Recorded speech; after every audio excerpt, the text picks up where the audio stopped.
Hello दोस्तों, नमस्कार। स्वागत है आपका एक बार फिर से आपके अपने यूट्यूब चैनल डिजिफ्लाई में। तो दोस्तों, आज की इस वीडियो में हम बात करने वाले हैं सामान्य जागरूकता स्टैटिक जीके का एक महत्वपूर्ण टॉपिक, जलवायु परिवर्तन एवं पर्यावरण। जी हाँ दोस्तों, मैं आपको बता दूं, जो पैट आपका एग्जाम होने वाला है उसमें सामान्य जागरूकता से 10 नंबर के प्रश्न आपके पूछे जाएंगे। मतलब कुल मिला के 10 नंबर के प्रश्न, 10 प्रश्न आपके यहाँ से पूछे जाते हैं हर बार। और एक प्रश्न आज हम इस वीडियो में तैयार करेंगे, क्योंकि यहाँ से एक प्रश्न बनता ही बनता है हर बार परीक्षा में। तो दोस्तों, यहाँ पे जितने भी भाई बहन हैं चैनल पर नए हैं, मैं उन सभी से एक बात कहना चाहता हूं, यदि वो सीरियस हैं यूपी ट्रिपल एस एग्जाम को लेकर और जो आने वाले एग्जाम होंगे यूपी ट्रिपल एस आयोग द्वारा, वो हमारे साथ दोस्तों जुड़ सकते हैं। क्योंकि यहाँ पे हम फिलहाल आपकी जो तैयारी है वो पैट 2025 की तैयारी यहाँ पे करा रहे हैं। प्रीवियस ईयर एमसीक्यूज को हमने यहाँ पे आधार बनाया है और पूरी उनकी एक तरीके से विस्तृत व्याख्या यहाँ पे हम करने वाले हैं, ताकि एक भी प्रश्न आपसे एग्जाम में ना छूटे। जितने भी प्रश्न अब तक आयोग द्वारा पूछे गए हैं उन सभी प्रश्नों का समावेश हमने यहाँ पे लिया है। टॉप 50 प्लस प्रश्न आज इस वीडियो में हम करने वाले हैं विस्तृत व्याख्या के साथ दोस्तों। और जितने भी एग्जाम है आपके, जो वीडियो हुआ, लेखपाल हुआ, इन सभी एग्जाम में भी आपको ये वीडियो काफी हेल्पफुल साबित होगी, क्योंकि 2 से 3 प्रश्न सामान्य जागरूकता से देखने को मिलते ही हैं, कोई भी एग्जाम हो, वनडे एग्जाम आपका। तो यहाँ पे चलिए, एक नंबर की आज पैट, यदि सीरियस है पैट 2025 को, तो एक नंबर की तैयारी यहाँ पे आज शुरू करते हैं। तो लगभग 50 प्लस प्रश्न हम यहाँ पे टॉप 50 प्रश्न आज यहाँ पे करेंगे। तो बढ़ते हैं उसी क्रम में, और पहला प्रश्न आपके सामने दोस्तों। पहला प्रश्न क्या है कि एक खाद्य श्रृंखला में विभिन्न बिंदुओं पर ऊर्जा प्रवाह के अनुपात को डॉट डॉट डॉट के रूप में जाना जाता है। देखिए, पहला ही प्रश्न रिपीटेड प्रश्न है जो बार बार परीक्षा में पूछा गया है। 2022 में वन नक्षक में और वन दरोगा मेंस में 2023 में प्रश्न पूछा गया है। ऐसे रिपीटेड सभी प्रश्न दोस्तों इसी प्रकार के प्रश्न है इस वीडियो में। तो एक भी प्रश्न आपसे ऐसा नहीं है कि आप उसे छोड़ दो। तो दोस्तों, अच्छे से वीडियो को शुरू से अंत तक देखना है। तो इसका राइट आंसर बताइए क्या होगा। तो इसका राइट आंसर होगा पारिस्थितिकी दक्षता। ऑप्शन बी यहाँ पे राइट आंसर होगा कि एक खाद्य श्रृंखला में विभिन्न बिंदुओं पर ऊर्जा प्रवाह के अनुपात को पारिस्थितिकी दक्षता के रूप में जाना जाता है। तो याद रखेंगे सभी। चलिए इसकी व्याख्या यहाँ पे देखेंगे अच्छे से। पूरे जो यहाँ पे प्रत्येक प्रश्न का जो विस्तृत व्याख्या वाला पोर्शन है उसको अच्छे से देखेंगे, क्योंकि यहाँ से भी प्रश्न आपके एग्जाम में बनने के पूरे पूरे चांस यहाँ से रहेंगे। चलिए, एक खाद्य श्रृंखला में विभिन्न बिंदुओं पर ऊर्जा प्रवाह के अनुपात को पारिस्थितिकी दक्षता के रूप में जाना जाता है। और पारिस्थितिकी दक्षता जो होती है उस दक्षता का वर्णन करती है जिसमें ऊर्जा को एक पोषी स्तर से दूसरे पोषी स्तर तक स्थानांतरित किया जाता है। याद रखेंगे। चलिए आगे बढ़ते हैं अगले प्रश्न की तरफ। ऐसे ही अच्छे अच्छे प्रश्न यहाँ पे करने वाले हैं। एक भी प्रश्न दोस्तों आपसे छूटना नहीं चाहिए, इस तरीके से आपको पढ़ना है। अगला प्रश्न, जलीय पारिस्थितिकी तंत्र का बायोमास पिरामिड डॉट डॉट है। सीधा पिरामिड, उल्टा पिरामिड, आंशिक सीधा पिरामिड या इनमें से कोई नहीं। तो जो जलीय पारिस्थितिकी तंत्र का जो बायोमास पिरामिड है वो उल्टा पिरामिड है। ऑप्शन सी यहाँ पे राइट आंसर होगा। जलीय पारिस्थितिकीय तंत्र का जैव मात्रा पिरामिड उल्टा होता है। याद रखना है आपको, क्योंकि जलीय पारितंत्र के उत्पादक सूक्ष्म पादप्लवक होते हैं जो तीव्र गति से वृद्धि करते हुए जनन करते हैं। ठीक है, तीव्र गति से वृद्धि करते हुए जनन करते हैं। इसमें जैव मात्रा के पिरामिड का आधार छोटा होता है। उदाहरण, तालाब पारितंत्र में जैव मात्रा का पिरामिड उल्टा होता है। यदि आपसे एग्जाम में प्रश्न बन जाए कि तालाब पारितंत्र में जो जैव मात्रा का पिरामिड होता है वो कैसा होता है, याद रखेंगे उल्टा होता है। क्योंकि यहाँ निम्न पोषण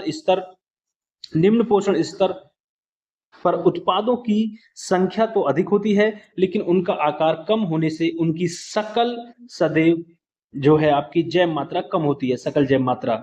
दूसरे एवं तीसरे पोषी स्तर के जीवों की संख्या कम होते हुए भी उनकी जैव मात्रा अधिक होती है। अतः किसी तालाब पारितंत्र में जैव मात्रा पिरामिड उल्टा होता है। याद रखेंगे। ठीक है, जलीय जो आपका जलीय पारिस्थितिकी तंत्र का जो बायोमास पिरामिड होता है वो उल्टा होता है। ये आपको याद रखना है।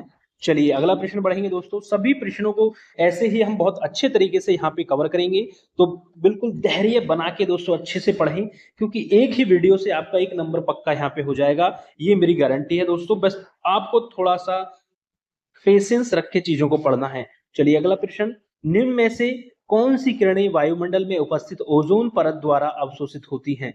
ये आपसे पूछा है। पराबैंगनी, रेडियो, दृश्य या गामा। निम्न में से कौन सी किरणें वायुमंडल में उपस्थित ओजोन परत द्वारा अवशोषित कर ली जाती हैं? तो वो होती हैं पराबैंगनी किरणें। क्योंकि आपने सुना भी होगा, जो ओजोन लेयर होती है, ओजोन परत होती है, वो कहीं ना कहीं हमें पराबैंगनी किरणों से, जो सूर्य से आने वाली यूवी रेज होती हैं, पराबैंगनी किरणों से हमारी रक्षा कर देती है, उनको अवशोषित कर लेती है। तो ऑप्शन ए यहाँ पे राइट आंसर होगा। बहुत ही अच्छा प्रश्न है और रिपीटेड होने वाला प्रश्न है ये बार बार एग्जाम में, तो इस पे अच्छे से दोस्तों इसको ध्यान में रखिएगा। चलिए इसकी व्याख्या देखेंगे अच्छे से, चीजें यहाँ पे और भी ज्यादा व्याख्या से दोस्तों क्लियर हो जाती हैं, तो अच्छे से देखें। चलिए, पृथ्वी के वायुमंडल की समताप मंडल में उपस्थित ओजोन परत द्वारा पराबैंगनी किरणों का अवशोषण होता है। ओजोन परत सूर्य से आने वाले हानिकारक पराबैंगनी किरणों को पृथ्वी की सतह पर आने से रोकती है और पराबैंगनी किरणों से जो है त्वचा कैंसर, दृष्टिहीनता, त्वचा का जलना आदि रोग हो सकते हैं। मानवीय क्रियाकलापों द्वारा वायुमंडल में प्रेषित chlorofluorocarbon CFC, chlorofluorocarbon HFC, CFC, HCFC और कार्बन टेट्राक्लोराइड आदि ओजोन परत का क्षरण होता है। तो यहां से जो दूसरा प्रश्न आपका बनता है कि जो ओजोन लेयर है उसको क्षति जो है वो कौन सी गैसें पहुंचाती हैं? तो आप याद रखेंगे CFC, क्लोरोफ्लोरोकार्बन, HCFC और कार्बन टेट्रा क्लोराइड, जो ये है, ये ओजोन परत का जो है क्षरण का ये कारण बनती हैं। इसलिए यहाँ पे जो वायुमंडल है हमारा, उसको दूषित होने से रोकने के लिए दोस्तों यहाँ पे हम क्या कर रहे हैं, AC का जो टेम्परेचर है उसको भी बढ़ाया गया है। 16 की जगह उसको 25, 20 रखने का विचार यहाँ पे कर रहे हैं। तो इस तरीके से चीजों को हम कर रहे हैं और ज्यादा से ज्यादा दोस्तों पेड़ लगाने की हमारी यहाँ पे कोशिश रहनी चाहिए, तभी हम ओजोन लेयर को अच्छे से दोस्तों बचा सकते हैं। यदि हम मिलकर ओजोन लेयर की रक्षा करेंगे तो वो हमारी रक्षा करेगी सूर्य से आने वाली पराबैंगनी किरणों से। चलिए आगे बढ़ते हैं। और दोस्तों आपसे पूछ लिया जाता है कि ओजोन लेयर कौन से मंडल में पाई जाती है? तो समताप मंडल में पाई जाती है, ये भी आप ध्यान रखना है। चलिए अगला प्रश्न आपके सामने कि निम्नलिखित में से कौन सी ग्रीन हाउस गैसें हैं? मीथेन, कार्बन डाइऑक्साइड, ओजोन, ये सभी। तो जो ग्रीन हाउस गैसें हैं आपसे पूछी है वो कौन कौन सी हैं? तो ये तीनों ही ग्रीन हाउस गैसें होती हैं। ऑप्शन डी यहाँ पे राइट आंसर होगा। याद रखना है ग्रीन हाउस गैसें कौन कौन सी होती है, मीथेन, ओजोन, कार्बन डाइऑक्साइड, ठीक है। और ये होती है, देखिए एक बार अच्छे से देखेंगे, मीथेन, ओजोन, कार्बन डाइऑक्साइड और नाइट्रस ऑक्साइड और क्लोरोफ्लोरोकार्बन, जलवाष्प आदि जो है वो क्या है, ग्रीन हाउस गैसें हैं। ग्रीन हाउस गैसें ग्रह के वातावरण या जलवायु में परिवर्तन और अंततः भूमंडलीय उष्मीकरण के लिए उत्तरदायी होती हैं दोस्तों। तो इस चीज को भी ध्यान रखिएगा। और आपको दोस्तों कमेंट करके एक बताना है कि ओजोन दिवस, बहुत ज्यादा इंपोर्टेंट प्रश्न, कि ओजोन दिवस जो है वो कब मनाया जाता है दोस्तों, कमेंट करके हमें जरूर बताएं। यदि आप वीडियो देख रहे हो हमारी यहाँ तक यदि आप आ गए हो वीडियो में दोस्तों, तो कमेंट करके दोस्तों जरूर बताएं ओजोन दिवस कब मनाया जाता है। चलिए दोस्तों अगला प्रश्न, बहुत ही अच्छा प्रश्न, कि निम्नलिखित में से, देखिए बहुत ही अच्छा प्रश्न है और बिल्कुल अलग सा प्रश्न है ये, कि निम्नलिखित में से कौन सा बायोडिग्रेडेबल जैव निम्नीकरण सामग्री नहीं है? ये प्रश्न दोस्तों वो प्रश्न है जो आपके PCS हुआ, RO ARO की परीक्षा हुई, ऐसे जो बड़े बड़ी परीक्षाएं हैं उनमें ये पूछा जाता है कि जैव निम्नीकरण सामग्री कौन सी नहीं है। ये आपसे पूछा है, कभी कभी पूछता है कौन सी निम्नीकरण सामग्री है। तो कपास हुआ आपका, जानवरों की हड्डियां हुआ, एल्यूमिनियम फॉइल हुआ या लकड़ी हुआ। तो इनमें से आपको जैव निम्नीकरण सामग्री नहीं है आपको बताना है, तो वो हो जाएगा एल्यूमिनियम फॉइल। बाकी जो कपास है, जानवरों की हड्डियां हैं, लकड़ी हैं, ये सब जैव निम्नीकरण मतलब बायोडिग्रेडेबल हैं। अब ये होता क्या है बायोडिग्रेडेबल, कि जीवों के माध्यम से जिन पदार्थों का रासायनिक विघटन संभव है, जीवों के माध्यम से, मतलब समझ रहे हो, कि जीवों को माध्यम से जिन पदार्थों का रासायनिक विघटन संभव है उन्हें जैव निम्नीकरण बायोडिग्रेडेबल कहते हैं। जैविक पदार्थ ऑक्सीजन की अनुपस्थिति में अपघटित किए जा सकते हैं। एल्यूमिनियम फॉइल जो है बायोडिग्रेडेबल नहीं है, जबकि कपास हुआ, जानवरों की हड्डियां हुआ, लकड़ी हुआ, ये क्या है, बायोडिग्रेडेबल है। ये जीवों के माध्यम से दोस्तों ये अपघटन, इनका विघटन जो है संभव है। याद रखेंगे, आप क्लियर हो गया होगा बायोडिग्रेडेबल क्या चीज होती है, जैव निम्नीकरण सामग्री जो है वो क्या होती है, जिनका जीवों के माध्यम से जो है रासायनिक विघटन जो है संभव होता है। चलिए अगले प्रश्न की तरफ पढ़ते हैं। बहुत ही उम्दा प्रश्न, बहुत ही अच्छा प्रश्न इसको कह सकते हैं, पारितंत्र से संबंधित प्रश्न है कि पारितंत्र के दो मूल घटक कौन कौन से हैं। कई बार ये परीक्षा पूछा जाता है। और पानी तंत्र का दोस्तों मेन बेस ही यहाँ से शुरू होता है। इस पर ध्यान दीजिएगा कि पानी तंत्र के दो मूल घटक कौन से हैं, पौधे और प्राणी, पौधे और प्रकाश, जैविक और अजैविक, और घास पात और सूक्ष्म जीव। तो यहाँ पे जो जो मूल घटक होते हैं पारितंत्र के, इकोसिस्टम के, वो जैविक और अजैविक होते हैं। याद रखना ऑप्शन बी यहाँ पे राइट आंसर होगा। और प्रश्न जो यहाँ से बनेंगे कि जो पारितंत्र है 1935 में एजी टांसले द्वारा पारिस्थितिकी या पारितंत्र की संकल्पना को जो है प्रस्तावित की गई। और टांसले के अनुसार पारितंत्र के दो मूल घटक हैं जिसमें उसकी संरचना होती है, उसकी रचना होती है अजैविक और जैविक। तो ये जो पूरा इकोसिस्टम है दोस्तों उसमें दो ही घटक हैं, जैविक और अजैविक, और इन्हीं में हमने सभी चीजों को बांट दिया है, जैविक के अनुसार अजैविक के अनुसार।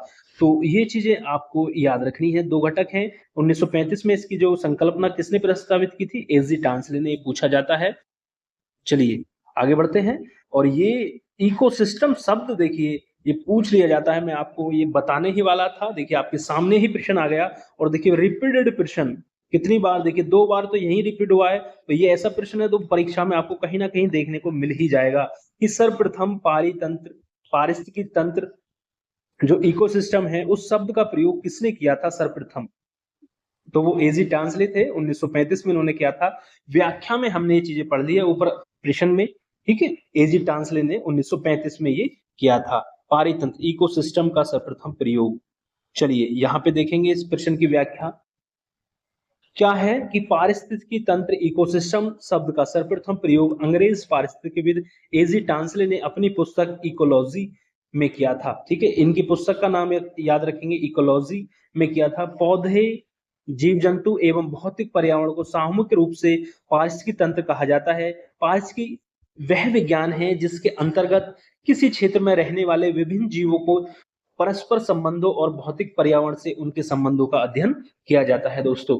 तो दोस्तों वीडियो कैसी लग रही है दोस्तों, एक बार कमेंट करके जरूर बताएं। वीडियो पसंद आ रही हो तो दोस्तों वीडियो को लाइक करें, शेयर करें, ज्यादा से ज्यादा लोगों तक पहुंचाएं। जो भी भाई बहन आपकी तैयारी कर रहे हैं पैट एग्जाम 2025 की, उन तक दोस्तों इस वीडियो को जरूर पहुंचाएं, क्योंकि ये एक ही वीडियो दोस्तों एक नंबर लाने का आपका दम रखती है। एक वीडियो से आपका एक नंबर दोस्तों कहीं नहीं जाने वाला। जो सामान्य जागरूकता के 10 नंबर का प्रश्न बनते हैं, एक प्रश्न आपको यहीं से देखने को मिलेगा।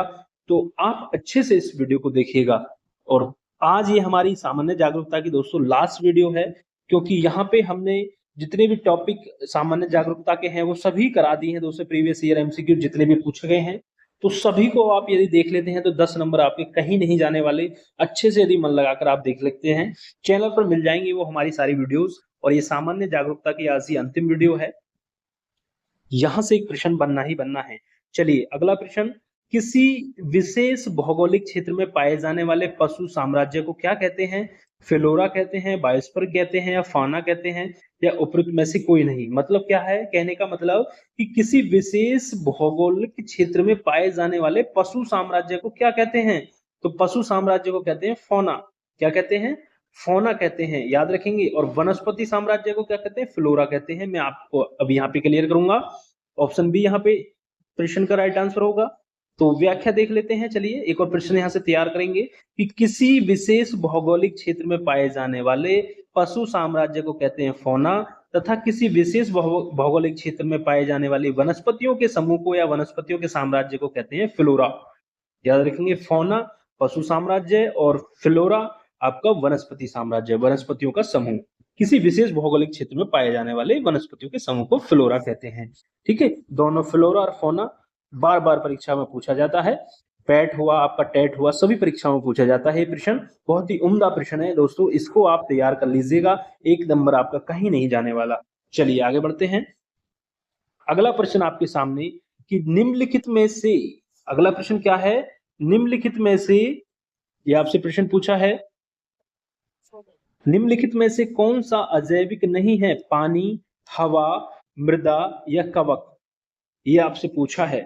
देखिए यहाँ पे जो हमने अभी ऊपर बात की थी, जो पारिस्थितिकी तंत्र के जो दो मूल घटक होते हैं वो कौन कौन से होते हैं। एक तो होता है आपका जैविक, ठीक है, और एक होता है अजैविक।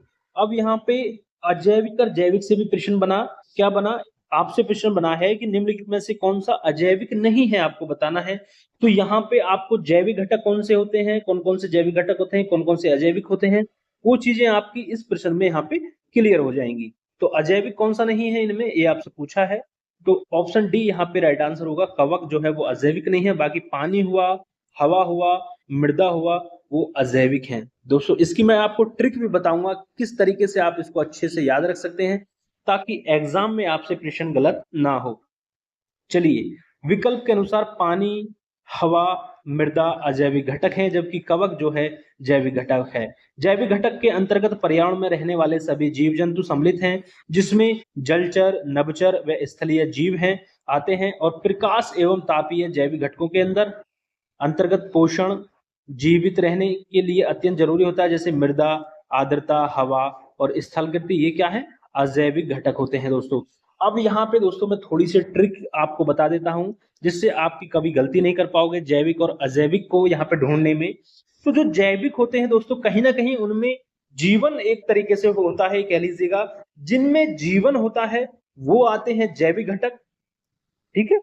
जिनमें जीवन होता है वो जैविक घटक के अंतर्गत आते हैं, और जिनमें जीवन नहीं होता वो अजैविक घटक के अंतर्गत आ जाते हैं। अब देख लीजिए यहाँ पे जितने भी जीव जंतु हैं सब में जीवन होता है, ठीक है। जलचर हुए चाहे वो नभचर हुए, आकाश में रहने वाले, जलचर मतलब जल में रहने वाले, स्थलीय मतलब जमीन पर रहने वाले, ये जितने भी जीव हैं इनमें सब में जीवन होता है, तो वो आ गए सब आपके जैविक घटक के अंतर्गत, ठीक है। ये ट्रिक आपको अच्छे से तैयार रखनी है, आप कहीं भी एक भी प्रश्न आपका गलत नहीं होगा यहाँ से, जैविक यदि अजैविक से बनता है। और आपका जो मृदा हुआ, आर्द्रता हुआ, हवा हुआ, ये क्या है, पानी हुआ, ये क्या है, इनमें जीवन नहीं है दोस्तों, तो ये क्या हो गया, अजैविक घटक।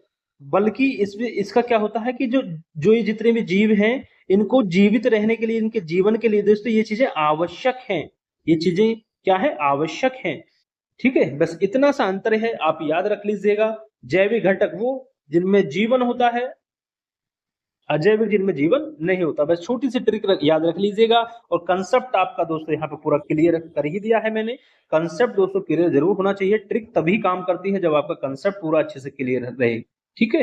तो इस तरीके से दोस्तों चीजों को यहाँ पे पढ़ते चलेंगे। चलिए अब पढ़ेंगे पर्यावरण संरक्षण वैश्विक प्रयास से जो प्रश्न एग्जाम में बने हैं। देखिए पहला ही प्रश्न यहाँ पे जो पर्यावरण संरक्षण से जो वैश्विक प्रयास हैं, पहला ही प्रश्न देखिए कितनी बार प्रश्न पूछा गया है, 19 में प्रश्न पूछा गया है, 19 में, 21 में और फिर 23 में। देखिए कितनी बार रिपीटेड प्रश्न है दोस्तों। ऐसे प्रश्नों को भी यदि आप एग्जाम में छोड़कर जाते हैं तो क्या एक नंबर लाना आपका संभव है, तो एक नंबर से दोस्तों आप चूक जाएंगे। तो इसलिए मैं कह रहा हूं ना, थोड़ा सा पेशेंस करके दोस्तों आराम से खाना पीना खा के पानी लेकर बैठ जाइएगा दोस्तों, 40-45 मिनट के लिए आराम से बैठ जाइएगा। एक नंबर दोस्तों फिर कहीं नहीं जाने वाला आपका, ठीक है। तो इसको देखेंगे क्या है प्रश्न, इसको देख लेते हैं कि जैविक संरक्षण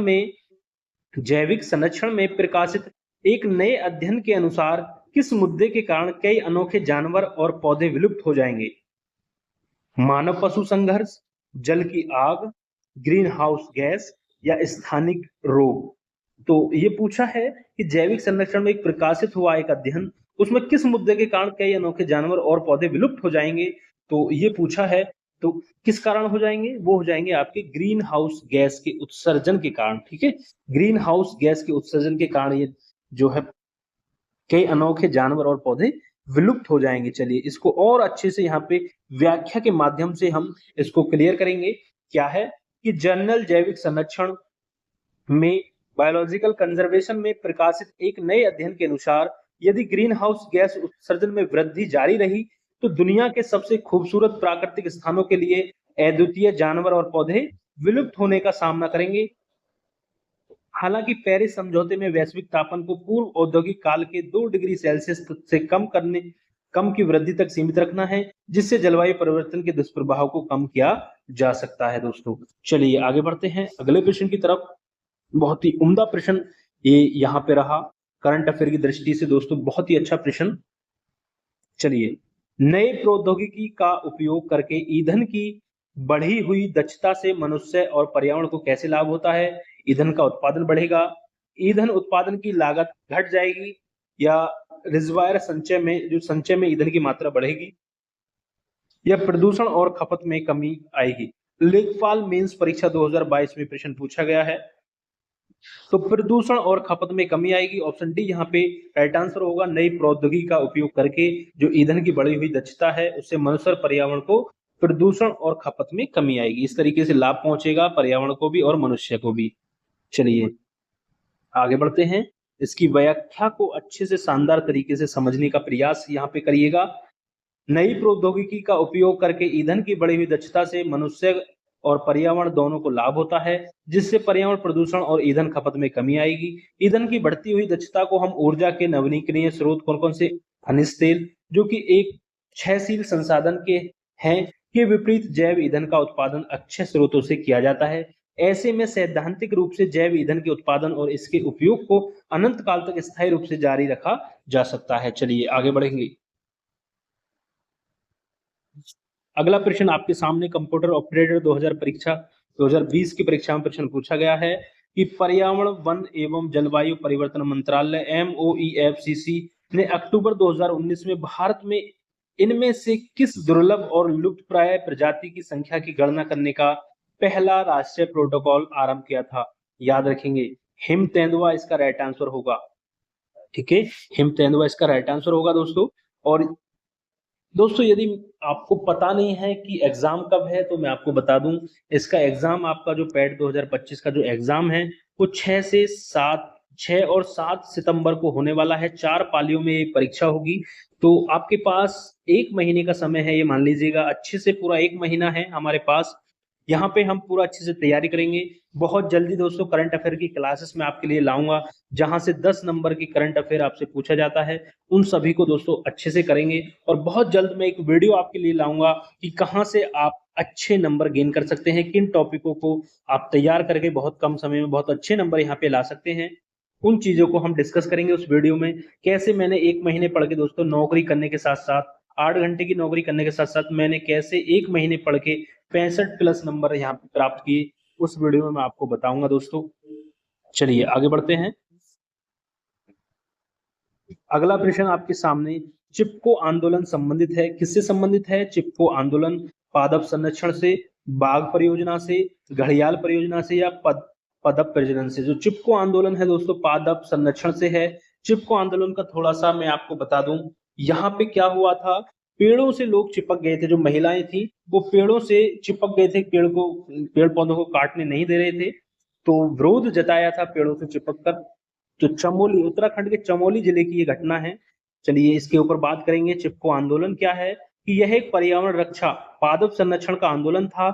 यह भारत के उत्तराखंड राज्य में किसानों ने वृक्षों की कटाई का विरोध करने के लिए यह आंदोलन तत्कालीन उत्तर प्रदेश के चमोली जिले में, उत्तर प्रदेश के चमोली जिले में सन 1973 में चलाया गया था। पेड़ों से लोग चिपक गए थे, पेड़ों की वृक्षों की कटाई के विरोध में दोस्तों, काटने नहीं दिया था पेड़ों को। तो याद रखेंगे ये प्रश्न ऐसा प्रश्न है दोस्तों जो 1 नंबर आपका तैयार करेगा, क्योंकि कभी भी ये प्रश्न पूछ लिया जाता है। ठीक है, चलिए आगे बढ़ते हैं। एक अंतरराष्ट्रीय आंदोलन जिसका उद्देश्य पर्यावरण की समस्या से संबंध होकर विश्व को बचाना है, कौन सा है? Greenfield, clean and green peas या इको फ्रेंड? तो इसका राइट आंसर है ग्रीन पीस। ऑप्शन बी यहाँ पे इसका राइट आंसर है कि ग्रीन पीस पर्यावरण संरक्षण से संबंधित एक अंतरराष्ट्रीय आंदोलन है जिसका प्रमुख उद्देश्य पर्यावरण की समस्या से संबंध होकर विश्व को बचाना है। और इसकी स्थापना वर्ष 1971 में कनाडा में की गई थी। कहाँ की गई थी? कनाडा में 1971 में। प्रारंभ में इसका उद्देश्य अमेरिका द्वारा अलास्का में किए जाने वाले नाभिकीय परीक्षण का विरोध करना था। तो प्रारंभ में तो उद्देश्य और था कुछ, लेकिन धीरे धीरे जो है इसका उद्देश्य परिवर्तन आया और उद्देश्य क्या हुआ कि पर्यावरण की समस्या से संबंध होकर विश्व को बचाना है। ठीक है, ये उद्देश्य इसका बन गया। चलिए आगे बढ़ेंगे। राष्ट्रीय उद्यान तथा वन्य जीव अभ्यारण्य से अब प्रश्न यहाँ पे हम कवर करेंगे। जो प्रश्न यहाँ से पूछे गए हैं दोस्तों, क्योंकि राष्ट्रीय उद्यान वगैरह से प्रश्न देखने को मिलते हैं और बहुत अच्छे अच्छे प्रश्न यहाँ पे हम दोस्तों आज कवर करेंगे। चलिए आपके सामने पहला प्रश्न देखिए, पहला ही प्रश्न देखिए 2019-23 परीक्षा में पूछा गया प्रश्न है दोस्तों। लगातार रिपीटेड क्वेश्चन दोस्तों, पहला ही प्रश्न दे दिया है रिपीटेड प्रश्न कि भारत में कुल कितने संरक्षित जैव मंडल बायोस्फीयर रिजर्व हैं? 10, 18, 12 या 25? तो कितने हैं? ऑप्शन सी 18 हैं। ऑप्शन सी 18 हैं। भारत में कुल 18 संरक्षित जैव मंडल हैं। जैव मंडल संरक्षित क्षेत्र आनुवंशिक विभिन्नता से संबंधित होते हैं, जिनमें जीवों की आनुवंशिकता को बनाए रखने के लिए उन्हें संरक्षण प्रदान किया जाता है। दोस्तों याद रखेंगे, जैव मंडल रिजर्व और स्थापना वर्ष यहाँ पे दिए गए हैं कुछ के, इन पे हम एक दृष्टि डालेंगे। नीलगिरी की स्थापना 1986 में, नौकरी की 1988 में, नंदा देवी 1988 में, मानस 1989, मन्नार की खाड़ी 1989, ग्रेट निकोबार 1989, सुंदरबन 1989, सिमलीपाल 1994, डिब्रू सेखोवा 1997 और दिहांग देबांग 1998। तो यहाँ पे जैसे ये नीलगिरी हुआ आपका, नीलगिरी हुआ, नौकरिक हुआ, नंदा देवी हुआ जैसे उत्तराखंड में, मानस हुआ असम में, ठीक है, सुंदरबन पश्चिम बंगाल, सिमलीपाल उड़ीसा, पंचमढ़ी मध्य प्रदेश। तो ये आपकी स्थापना वर्ष के साथ साथ ये कहाँ पे हैं ये भी आपसे पूछ लिया जाता है। कंचनजंगा हुआ जैसे कि अगस्ता मलाई, अचान कमार, कच्छ, ये क्या है 18 हैं। आगे बढ़ते हैं, देखिए उसी क्रम में जो मैं आपको बता के निपटा हूं।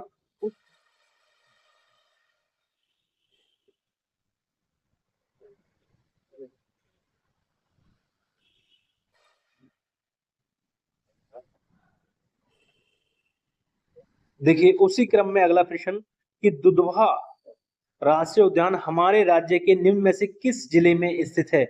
लखीमपुर खीरी, गोरखपुर, इनमें से कोई नहीं है, इटावा।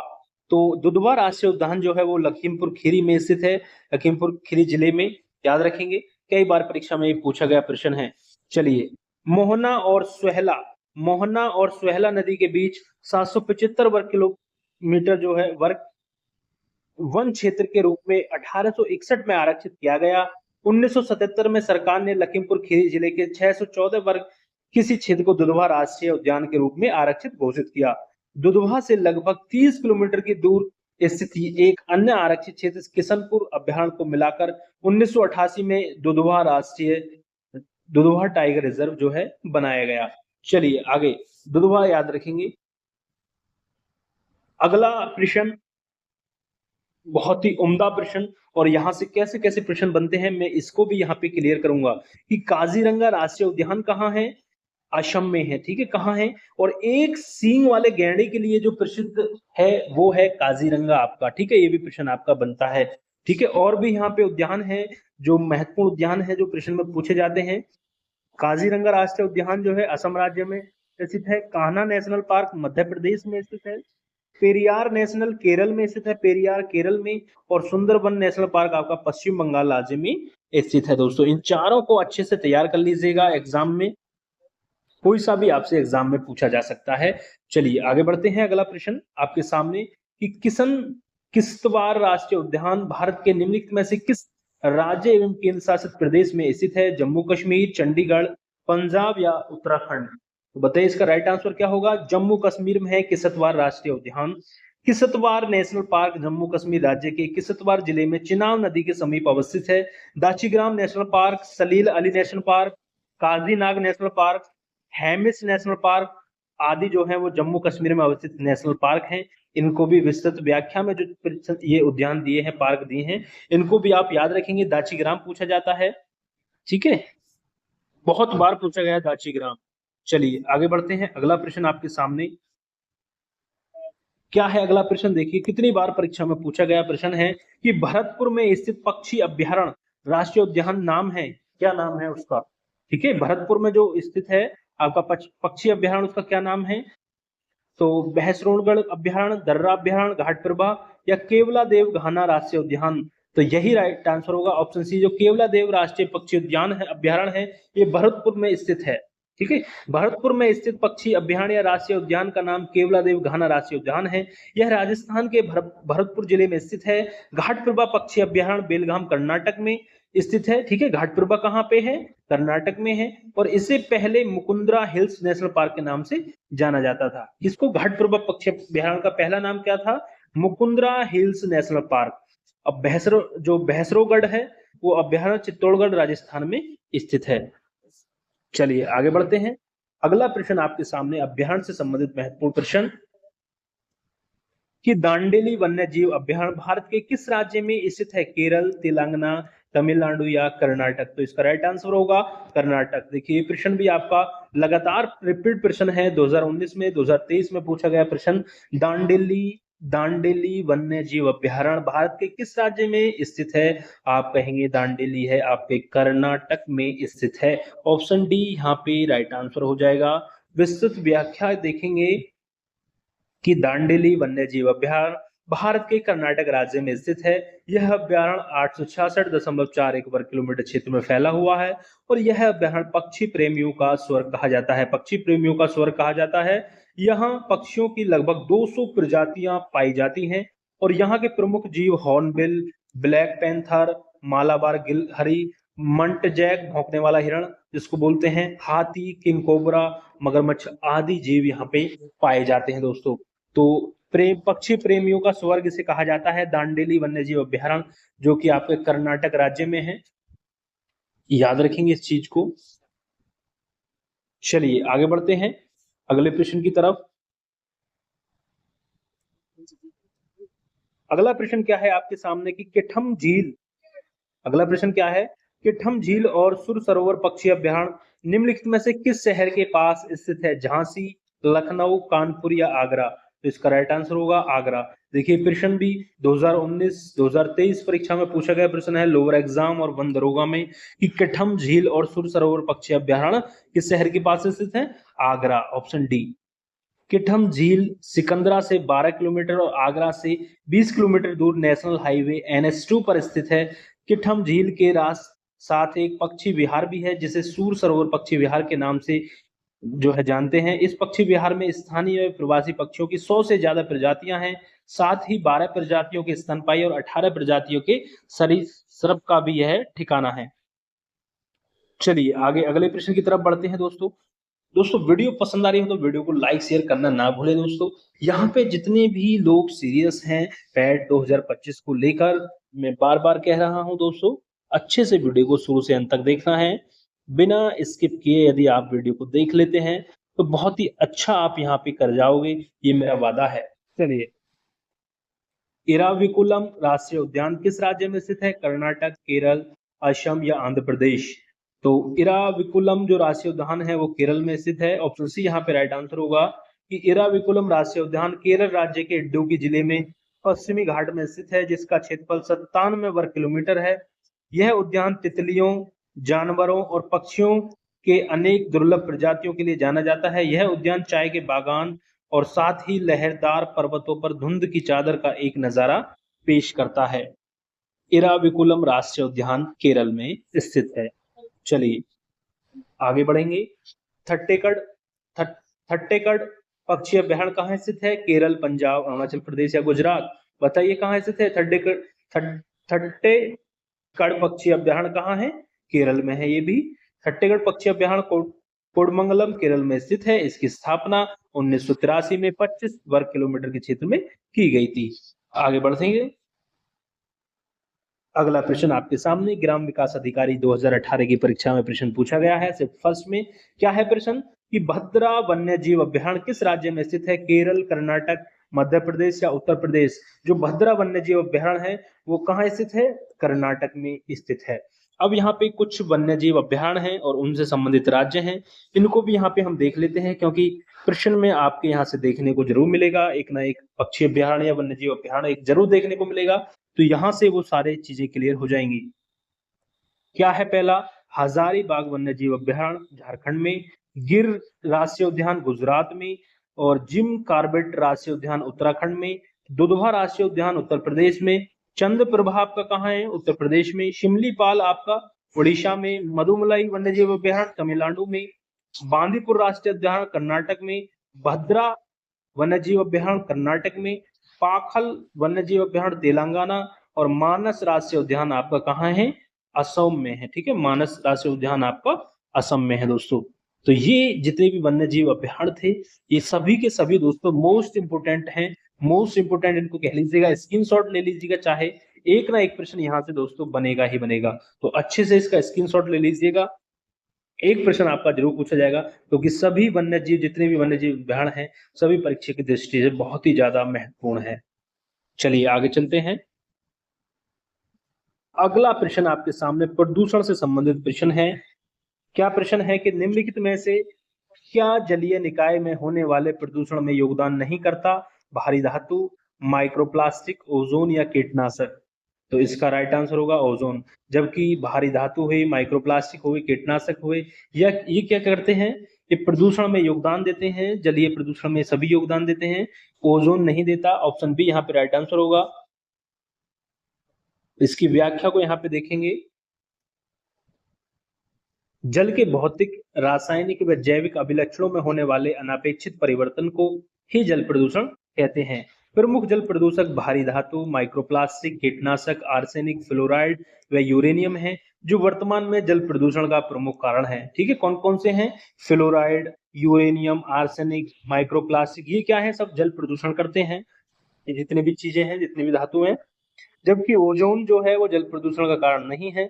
जल प्रदूषण से होने वाली प्रमुख बीमारियां हैं ब्लैक फुट, त्वचा का कैंसर, डायरिया, टाइफाइड, अतिसार, हैजा, हेपेटाइटिस, पीलिया, कोबड़पीठ आदि। ये क्या है? ये जल प्रदूषण से होने वाले रोग हैं। जल प्रदूषण को कम करने व जल संरक्षण के लिए रियो डी जेनेरो में 1992 में आयोजित संयुक्त राष्ट्र की पर्यावरण व विकास बैठक में स्वच्छ जल हेतु एक अंतर्राष्ट्रीय दिवस मनाने का निर्णय लिया गया था। और ये 22 मार्च को प्रतिवर्ष विश्व जल संरक्षण दिवस मनाने के रूप में मनाया जाता है। 22 मार्च को मनाया जाता है विश्व जल दिवस। याद रखेंगे, कई बार परीक्षा में पूछा गया प्रश्न है कि विश्व जल संरक्षण दिवस कब मनाया जाता है? 22 मार्च को मनाया जाता है। और ये फैसला कब लिया था? 1992 में, जब रियो डी जेनेरो का जो रियो डी जेनेरो का जो अधिवेशन हुआ था पर्यावरण को लेके, वहां पे ये निर्णय लिया गया था 22 मार्च को प्रतिवर्ष विश्व जल संरक्षण दिवस के रूप में मनाया जाए। चलिए आगे बढ़ते हैं अगले प्रश्न की तरफ कि पार्थेनियम को कैसे जैव एजेंटों का उपयोग करके नियंत्रित किया जा सकता है? कैक्टोब्लास्ट कैक्टोरम, या सोल्विनिया मेलिस्टा, ऑफियोमाइया लैटिनी, या जाइगोग्रामा बिकोलोराटा? तो ऑप्शन डी यहाँ पे राइट आंसर होगा, जाइग्रोग्रामा बिकोलोराटा। ठीक है, पार्थेनियम को जाइगोग्रामा बिकोलोराटा जिंटों का प्रयोग करके नियंत्रित किया जाता है।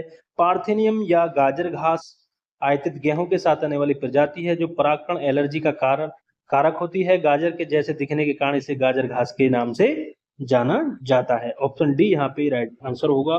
कृषि प्राविधिक परीक्षा में पूछा गया प्रश्न है। आगे बढ़ते हैं अगला प्रश्न आपके सामने। अगला प्रश्न क्या है कि निम्न प्रदूषक एजेंटों में कौन सा एजेंट ओजोन परत में छेद बनाने के लिए जिम्मेदार है? तो वो है आपका CFC, क्लोरोफ्लोरोकार्बन। ऑप्शन बी यहाँ पे राइट आंसर होगा। चलिए आगे बढ़ेंगे। खतरनाक कचरों में पाए जाने वाले दो रासायनिक पदार्थों के प्रत्यक्ष प्रभाव के फलस्वरूप मृत्यु हो सकती है। वे पदार्थ कौन कौन से हैं? आर्सेनिक कैडमियम, मरकरी साइनाइड, या सल्फर क्लोरीन, या मरकरी सल्फर? तो उसका राइट आंसर होगा, जो खतरनाक कचरों में पाए जाने वाले दो रासायनिक पदार्थ जो प्रत्यक्ष प्रभाव से, डायरेक्ट प्रभाव से जो है मृत्यु हो जाएगी, वो है मरकरी और साइनाइड। ऑप्शन सी यहाँ पे राइट आंसर होगा। इनके डायरेक्ट प्रभाव से दोस्तों मृत्यु तक हो सकती है, क्योंकि बाकी सभी चीजें दोस्तों कहीं ना कहीं प्रभाव डालती है, लेकिन इनके डायरेक्ट प्रभाव से जो है मृत्यु तक हो सकती है। खतरनाक कचरों में पाए जाने वाले दो रासायनिक पदार्थ मरकरी और साइनाइड के प्रत्यक्ष प्रभाव के फलस्वरूप मृत्यु हो सकती है। पारा जो आपको HG इसको बोलते हैं, मरकरी पानी में घुलकर मिथाइल मरकरी बनाती है। पारा वाष्प में घुलकर सांस लेने में परेशानी करता है। और थर्मामीटर, बैरोमीटर आदि बनाने में पारे का प्रयोग किया जाता है। आपने देखा होगा जो डॉक्टरी थर्मामीटर होता है उसमें दोस्तों वो पारे का प्रयोग होता है। ठीक है, जिससे आपका जो टेम्परेचर मापा जाता है। याद रखेंगे, पूछा जाता प्रश्न है कि डॉक्टरी थर्मामीटर में किसका प्रयोग किया जाता है? पारे का प्रयोग किया जाता है, जिसको मरकरी भी बोलते हैं। HG इसका संकेत होता है, सिंबल, प्रतीक चिन्ह जिसको बोलते हैं। अगला प्रश्न आपके सामने कि निम्नलिखित में से कौन सा विकल्प मीथेन के उत्सर्जन का स्रोत नहीं है?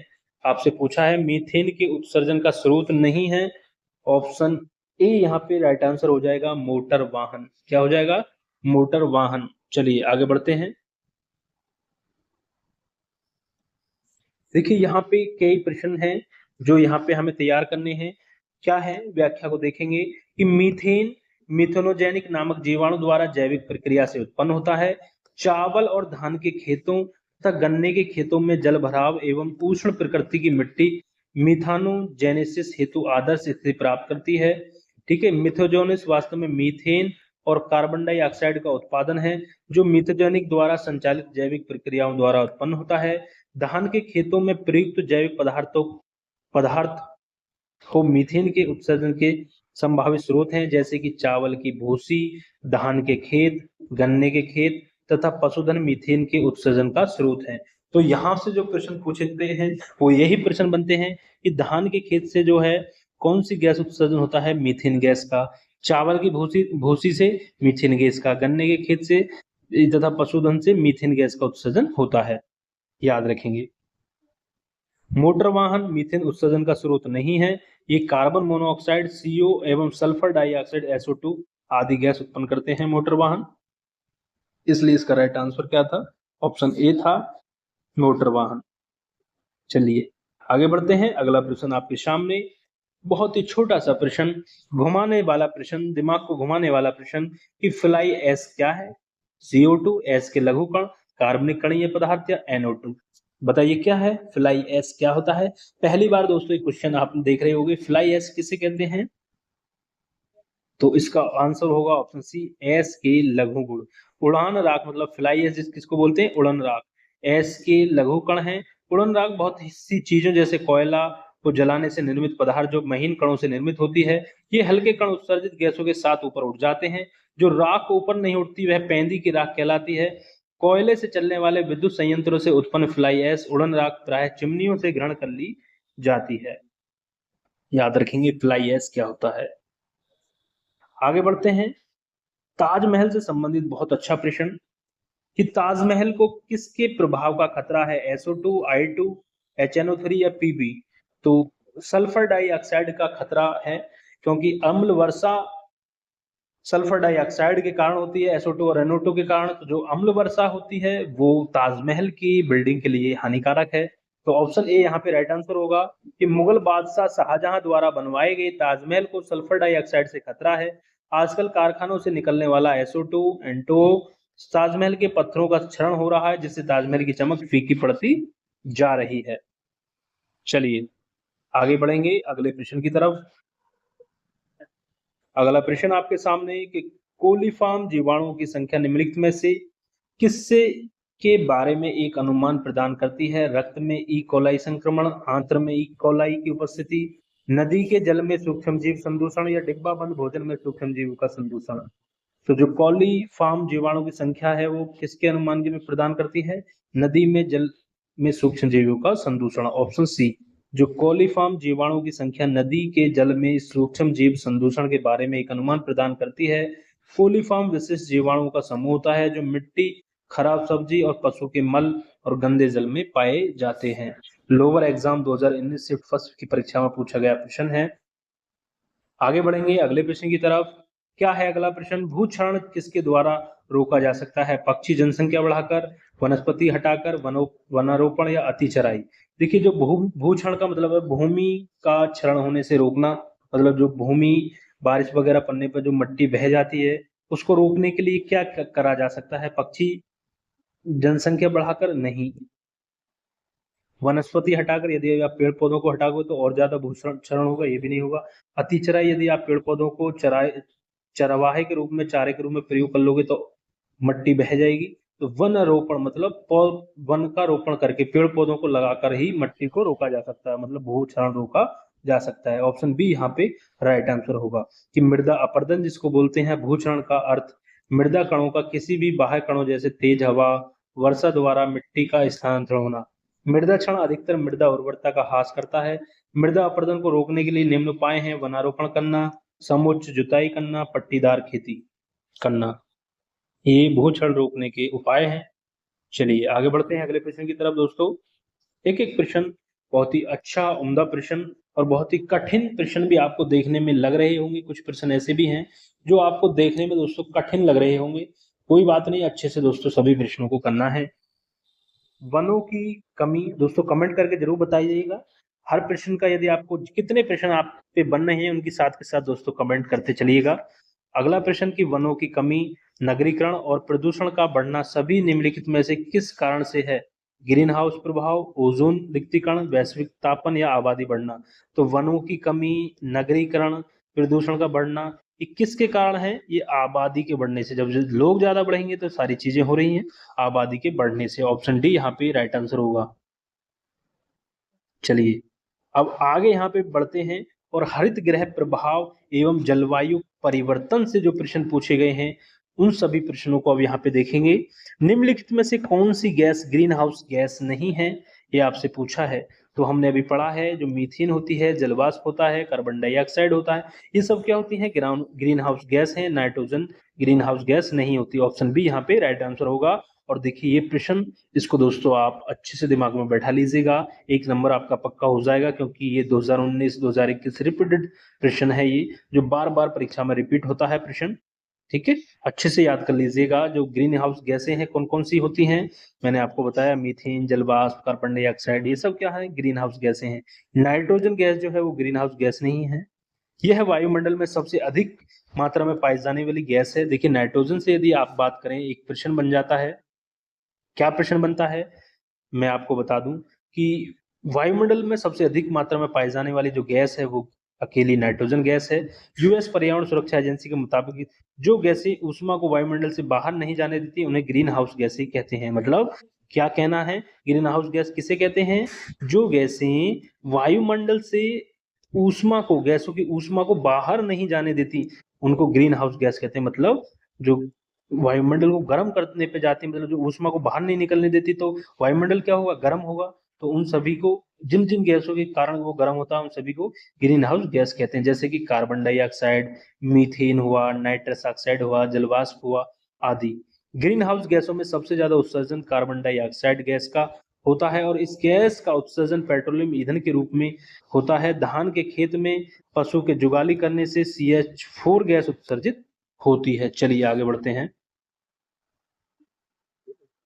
अगला प्रश्न आपके सामने कि निम्नलिखित में से कौन सी गैस ग्लोबल वार्मिंग के लिए जिम्मेदार है? कौन सी गैस है? देखिए पैट 2022 परीक्षा में पूछा गया, 2000 मेंस 2023 की परीक्षा में पूछा गया प्रश्न। बहुत ही उम्दा प्रश्न, बहुत ही अच्छा प्रश्न है, अच्छे से समझ लीजिएगा कि ग्लोबल वार्मिंग के लिए जिम्मेदार कौन सी गैस है? संपीड़ित प्राकृतिक गैस, पाइप्ड प्राकृतिक गैस, ग्रीन हाउस गैस या ऑक्सीजन। तो greenhouse gas option B global warming के लिए जिम्मेदार है। ग्लोबल वार्मिंग का मतलब है, मतलब पूरे यहाँ पे मान लीजिएगा, ग्लोबल वार्मिंग का मतलब यही है कि वातावरण का जो गर्म होना, जितनी ज्यादा टेम्परेचर बढ़ेगा उसको ही ग्लोबल वार्मिंग बोलते हैं। और ये किसके कारण, कौन है जिम्मेदार इनके लिए? तो ग्रीन हाउस गैस इसके लिए जिम्मेदार है। ठीक है, ग्लोबल वार्मिंग का मतलब होता है सीधा सीधा टेम्परेचर का बढ़ना। अब देख रहे होंगे आप इन दिनों क्या है, गर्मी कितनी बढ़ती जा रही है, तो ये क्या है? ग्लोबल वार्मिंग ही तो बोलते हैं इसको। और ये हो किसके कारण रही है? ग्रीन हाउस गैसों के कारण। और ग्रीन हाउस गैसें कौन कौन सी हैं, फिर से देख लेते हैं एक बार। कंफ्यूज नहीं होना, गलत नहीं करना प्रश्न। देखिए यहीं से प्रश्न बनेगा, green global warming, green house gas, अम्ल वर्षा, एसिड रेन, यहीं से फिर तो प्रश्न बनेगा। देखिए पैट 2022 में बना है, तो अच्छे से तैयार करिएगा इस चीज को। कार्बन डाइऑक्साइड हुआ, नाइट्रस ऑक्साइड हुआ, मीथेन हुआ, क्लोरोफ्लोरोकार्बन हुआ, HCFC हुआ, और जलवाष्प हुआ, ओजोन आदि जो है ये क्या है? ग्लोबल वार्मिंग के लिए जिम्मेदार ग्रीन हाउस गैसें हैं। चलिए आगे, ओजोन होल किससे संबंधित है? अगला प्रश्न आपसे पूछा है, ओजोन होल किससे संबंधित है? बताइए किससे संबंधित है, ये आपको बताना है। पहला ऑप्शन आपके सामने, ओजोन परत में घनत्व में वृद्धि से। इनमें से कोई नहीं। समताप मंडल में ओजोन परत की मोटाई में कमी से, या क्षोभ मंडल में ओजोन परत में वृद्धि से। तो जो ओजोन होल है वो संबंधित है समताप मंडल में ओजोन परत की मोटाई में जो कमी हो रही है उससे संबंधित है ओजोन होल। ठीक है, ऑप्शन सी यहाँ पे राइट आंसर होगा। ओजोन परत कहाँ पाई जाती है? समताप मंडल में पाई जाती है। याद रखेंगे पृथ्वी की सतह से 10 से 30 किलोमीटर की ऊंचाई पर यह पाई जाती है। और इसका ओजोन का जो रासायनिक सूत्र होता है O3, वो याद रखेंगे। और ये पराबैंगनी किरणों से हमारी रक्षा करती है, इनको अवशोषित कर लेती है ओजोन परत, ये हम पहले ही पढ़ चुके हैं। चलिए आगे बढ़ते हैं। कि निम्न में से किस गैस को ग्रीन हाउस गैस के रूप में नहीं जाना जाता। देखिए अभी हमने कितनी बार देखिए रिपीट हुआ है, देखिए फिर से पैट परीक्षा 7 शिफ्ट में प्रश्न पूछा, तो आप देख लीजिएगा किस स्तर का प्रश्न यहाँ पे पूछे जा रहे हैं, क्या प्रवृत्ति रहने वाली है पैट एग्जाम में। तो greenhouse gas, global warming, ये जो टॉपिक है, एसिड रेन, अम्ल वर्षा, इनको अच्छे से पढ़ के जाना है, 1 नंबर यहीं से आपको मिलने वाला है। ठीक है, तो कौन सी गैस नहीं है ग्रीन हाउस गैस, ये आपसे पूछा है। तो मेथेन भी है, कार्बन डाइऑक्साइड भी है, नाइट्रस ऑक्साइड भी है, ऑर्गन नहीं है। ऑप्शन बी इसलिए राइट आंसर हो जाएगा। ठीक है, ऑर्गन गैस को ग्रीन हाउस गैस के रूप में नहीं जाना जाता। ग्रीन हाउस गैस के वातावरण या जलवायु में परिवर्तन और अंततः भूमंडलीय कण के लिए उत्तरदायी होती है। इनमें से सबसे ज्यादा उत्सर्जन carbon dioxide, nitrous oxide, methane, chlorofluorocarbon, जलवाष्प और ओजोन आदि करती हैं। चलिए आगे बढ़ेंगे। अगला प्रश्न आपके सामने, वायुमंडल में दोस्तों बहुत ही कम प्रश्न अभी बचे हैं दोस्तों, बहुत थोड़े प्रश्न बचे हैं, बहुत ही कम समय में हम इनको भी दोस्तों यहाँ पे कवर कर लेंगे। इसलिए बस दोस्तों बने रहें, थोड़ा सा और पेशेंस हमारे साथ रखें, क्योंकि बहुत ही उम्दा प्रश्न दोस्तों। अब यहाँ पे क्या होगा, जो प्रश्न लास्ट में बचे हैं, मैंने पर्यावरण विविध, पूरे जो पर्यावरण के विविध से प्रश्न हैं वो सभी प्रश्न मैं यहाँ पे अब कराऊंगा। 1-2 प्रश्न के बाद वो सभी प्रश्न आपके सामने चालू होंगे। तो बस यहाँ तक दोस्तों पेशेंस आपने रखा है, थोड़ा पेशेंस और रखिएगा और आज ही दोस्तों 1 नंबर कवर करके जाइएगा अपना यहाँ से।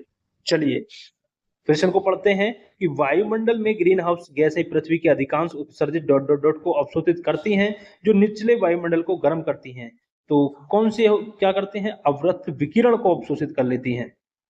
ठीक है, जो ग्रीन हाउस गैसें हैं पृथ्वी के अधिकांश उत्सर्जित अवरक्त विकिरण को अवशोषित कर लेती हैं, जो वायुमंडल को गर्म करती हैं। ठीक है, वायुमंडल में ग्रीन हाउस गैसें पृथ्वी के अधिकांश उत्सर्जित अवरक्त विकिरण को अवशोषित करती हैं, जो निचले वायुमंडल को गर्म करती हैं। अवरक्त विकिरण एक प्रकार की विकिरण ऊर्जा है जो मानव आंखों से अदृश्य होता है, किंतु इसकी गर्मी को महसूस किया जा सकता है, जो हम कर रहे हैं वर्तमान समय में, जो हम कर रहे हैं।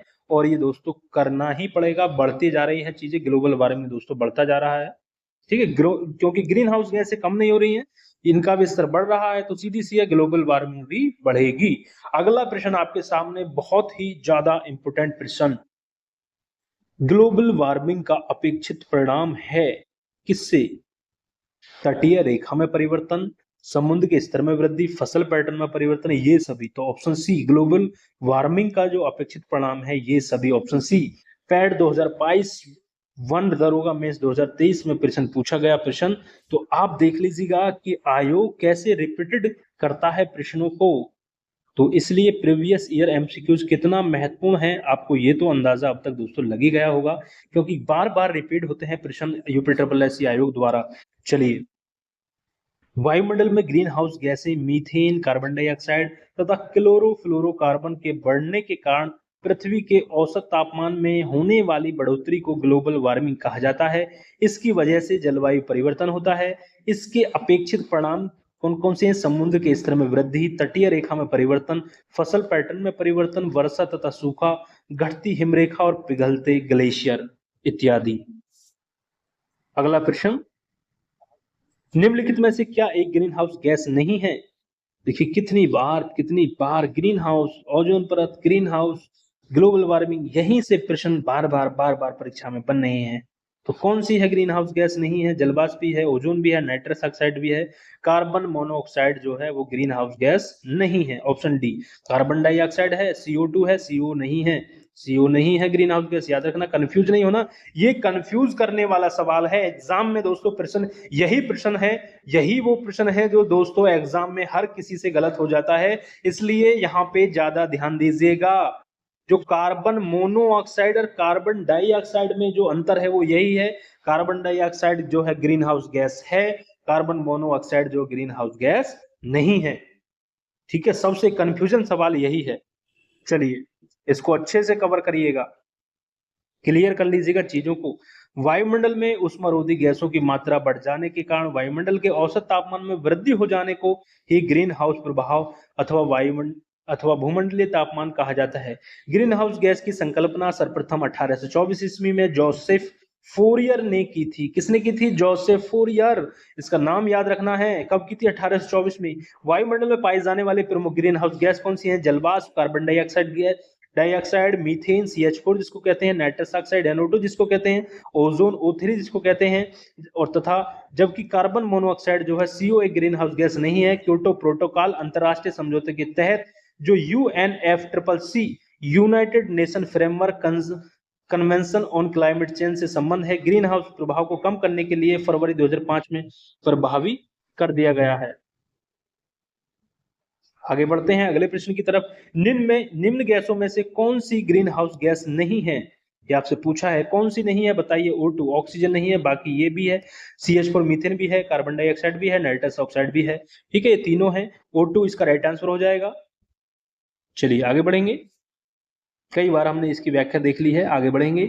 अगला प्रश्न आपके सामने है कि डॉट डॉट डॉट कृषि के ग्रीन हाउस का एक तरीका जहां उन्नत ग्रीन हाउस प्रौद्योगिकी जैसे कि हाइड्रोपोनिक्स और एरोपोनिक्स का उपयोग करके शहरों में बहुमंजिला इमारतों के अंदर वाणिज्यिक रूप से व्यवहार्य फसलों की खेती की जाती है, तो वो है लंबवत खेती। ऑप्शन ए राइट आंसर होगा। ग्राम विकास अधिकारी 2018 की परीक्षा में पूछा गया प्रश्न है कि लंबवत खेती वर्टिकल फार्मिंग पौधों को नियंत्रित वातावरण में परतों में उगाने का एक तरीका है जहां उन्नत प्रौद्योगिकी जैसे कि हाइड्रोपोनिक्स और एरोपोनिक्स का उपयोग करके शहरों में बहुमंजिली इमारतों के अंदर वाणिज्यिक रूप से व्यवहार्य फसलों की खेती की जाती है।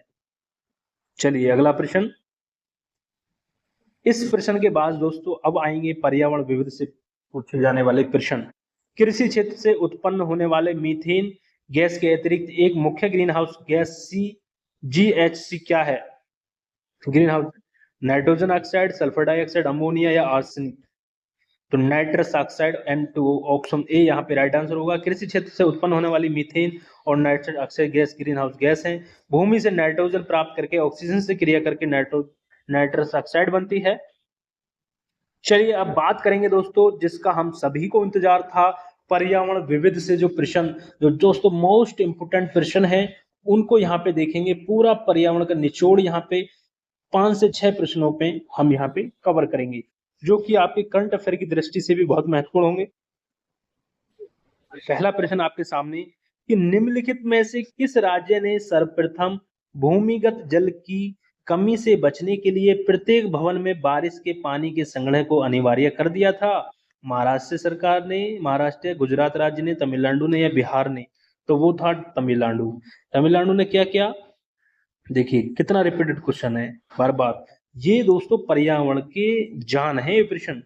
तमिलनाडु ने सर्वप्रथम भूमिगत जल की कमी से बचने के लिए प्रत्येक भवन में बारिश के पानी के संग्रह को अनिवार्य कर दिया। तमिलनाडु में इसे 2001 से शुरू किया गया। बारिश के जल का संग्रहण एक आसान और पुराना तरीका है जो स्वयं के पानी की जरूरत को पूर्ति करता है, तो वो तमिलनाडु राज्य था। ऑप्शन बी यहाँ पे राइट आंसर होगा।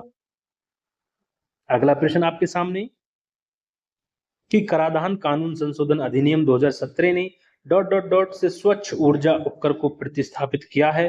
स्वच्छ हवा उपकर, पर्यावरण उपकर, GST प्रतिपूर्ति उपकर या स्थिरता प्रतिपूर्ति उपकर? तो इसका राइट आंसर होगा GST प्रतिपूर्ति उपकर। कराधान कानून संशोधन अधिनियम 2017 के तहत स्वच्छ ऊर्जा उपकर को GST प्रतिपूर्ति उपकर से प्रतिस्थापित किया गया। इसके स्थान पर कोयला उत्पादन पर उपकर का प्रावधान किया गया है। आगे बढ़ेंगे। अगला प्रश्न आपके सामने, निम्नलिखित में से किसके परिणाम स्वरूप पानी की गुणवत्ता में गिरावट आई है? गंदे पानी का सही से निपटान नहीं करना, वनों की कटाई, जल संसाधनों का गलत वितरण, अत्यधिक जनसंख्या। तो किसके परिणाम स्वरूप पानी की गुणवत्ता में गिरावट आई है? गंदे पानी का सही से निपटान न करना। ऑप्शन ए यहाँ पे राइट आंसर हो जाएगा। दोस्तों वीडियो अच्छी लग रही हो वीडियो को लाइक जरूर करिएगा। दोस्तों बहुत अच्छे से हमने वीडियो आपके लिए बनाया है, बहुत पूरा 1 घंटा खर्च करके मैं यहाँ पे आपको ये टॉप 50 प्रश्न यहाँ पे आपके लिए लाया हूँ। तो अच्छे से दोस्तों पूरा प्यार सहयोग हमें दीजिएगा इस वीडियो के लिए, ज्यादा से ज्यादा लोगों तक इस वीडियो को पहुंचाइएगा और 1 नंबर दोस्तों आपका छूटने नहीं देंगे हम, ये हमारी गारंटी है। चलिए, भारत में ऐसा कौन सा पहला और एकमात्र राज्य है जहां छत पर बरसात के पानी के संग्रह ढांचों का निर्माण सभी घरों के लिए अनिवार्य है? केरल, तमिलनाडु, आंध्र प्रदेश या कर्नाटक? देखिए फिर से प्रश्न रिपीट हुआ, तमिलनाडु। तो कितना अच्छा ये प्रश्न है, आप इसका अंदाजा लगा सकते हैं। ठीक है, इसको दिमाग में बैठा लीजिएगा, एक नंबर आप तैयार कर लीजिएगा, जेब में एक नंबर आपका होना ही चाहिए इस प्रश्न को लेके। ठीक है, तमिलनाडु राज्य है, 2001 से इसने शुरुआत की थी। चलिए आगे बढ़ेंगे। अगला प्रश्न कि नगर पालिका के कूड़े कचड़े एक बड़े फर्नेस में जलाए जाते हैं, इस फर्नेस को क्या कहा जाता है? Blast furnace, incinerator, arc furnace या ऑटोक्लेव। तो इसको कहा जाता है इंसिनरेटर। नगर पालिका के कूड़े कचरे को जलाने के लिए एक बड़े फर्नेस का प्रयोग किया जाता है जिसे इंसिनेटर कहते हैं। याद रखना है, इंपोर्टेंट प्रश्न है, आने वाले एग्जाम में पूछे जाने वाला प्रश्न है, क्योंकि ये प्रश्न जो है आपका मॉडर्न मॉडर्न प्रश्न है दोस्तों, मॉडर्न प्रश्न इसको बोल सकते हैं। चलिए अगला प्रश्न आपके सामने कि ग्लोबल फुटप्रिंट नेटवर्क की स्थापना किस वर्ष हुई थी? 1991, 2003, 1971, 2010। तो ग्लोबल फुटप्रिंट नेटवर्क की स्थापना 2003 में हुई थी। 2003 में ग्लोबल फुटप्रिंट मूल रूप से संयुक्त राज्य अमेरिका, बेल्जियम, स्विट्जरलैंड में स्थित एक स्वतंत्र थिंक टैंक है। इसका मुख्यालय ओकलैंड, कैलिफोर्निया में स्थित है। ग्लोबल फुटप्रिंट नेटवर्क पर्यावरणीय पदचिह्न और जैव क्षमता सहित स्थिरता को आगे बढ़ाने के लिए उपकरण विकसित करता है और बढ़ावा देता है। चलिए आगे बढ़ेंगे। अगला प्रश्न आपके सामने बहुत ही अच्छा प्रश्न, रिपीटेड प्रश्न जो बार बार परीक्षा में बना है, पूछा गया है। देखिए क्या है कि हाल में किस राज्य ने चिड़ियाघरों एवं हिरण उद्यानों में जंगली जानवरों के अधिग्रहण की योजना शुरू की है? झारखंड है, केरल, हरियाणा या गोवा? तो वो है हरियाणा राज्य आपका। हरियाणा राज्य ने वर्ष 2011 में चिड़ियाघरों एवं हिरण उद्यानों में जंगली जानवरों के अधिग्रहण की योजना शुरू की है, वो है आपका हरियाणा। ऑप्शन बी यहाँ पे राइट आंसर होगा। चलिए अब इस वीडियो का दोस्तों अंतिम प्रश्न यहाँ पे ये होने वाला है। इस प्रश्न के बाद दोस्तों वीडियो यहाँ पे खत्म हो जाएगी। ठीक है, चलिए इसको और भी अच्छे से देख लेते हैं कि मार्च 2018 तक उपलब्ध जानकारी के अनुसार किस राज्य में नवीनीकरण स्रोतों का उपयोग करके 12.3 GW गीगावाट कुल बिजली उत्पादन करने की क्षमता है? केरल, हिमाचल प्रदेश, कर्नाटक या असम? राज्य मंडी परिषद 2019 की सेकंड शिफ्ट में पूछा गया प्रश्न है, तो वह जो है आपका कर्नाटक राज्य है। ठीक है, क्या है कि मार्च 2018 तक उपलब्ध जानकारी के अनुसार कर्नाटक राज्य के पास नवीकरणीय ऊर्जा की उत्पादन क्षमता 12.3 गीगावाट है, जो कि उसकी कुल विद्युत उत्पादन क्षमता का 27% है। कर्नाटक बिजली उत्पादन की दृष्टि से भारत में प्रथम स्थान पर बना हुआ है। इसके साथ ही कर्नाटक ने नवीकरणीय ऊर्जा उत्पादन के मामले में नीदरलैंड और डेनमार्क जैसे यूरोपीय देशों को भी पीछे छोड़ दिया है। दोस्तों बहुत अच्छा प्रश्न है, आने वाली परीक्षा में आपको देखने को मिल सकता है ये प्रश्न। तो दोस्तों ये थे दोस्तों प्रश्न पर्यावरण से संबंधित, जलवायु परिवर्तन पर्यावरण से संबंधित प्रश्न जो आपके पैट एग्जाम में और आने वाली जितनी परीक्षा होने वाली है यूपीएससी आयोग द्वारा, यहाँ से 2 से 3 प्रश्न आपको अन्य परीक्षाओं में देखने को मिलेंगे ही मिलेंगे। तो कैसी लगी दोस्तों वीडियो, कमेंट करके दोस्तों जरूर बताइएगा। कितने प्रश्न आपके सही हुए ये भी आप हमको कमेंट करके जरूर बताइएगा। मिलते हैं दोस्तों ऐसी ही बहुत जल्द ऐसी ही नई वीडियो के साथ दोस्तों। यदि आपको हमारी ये वीडियो पसंद आई हो तो वीडियो को लाइक करें, शेयर करें दोस्तों, और अन्य ऐसी और वीडियोस पाने के लिए दोस्तों चैनल को सब्सक्राइब करना ना भूलें। दोस्तों हमें प्यार दें इसी तरीके से और हमारा मनोबल उत्साह दोस्तों बढ़ाएं। चलिए हमें सपोर्ट करते रहिएगा। मिलते हैं बहुत जल्द अगली वीडियो में इसी तरीके की वीडियो के साथ। जय हिंद, जय भारत दोस्तों, खुश रहें, मस्त रहें, स्वस्थ रहें।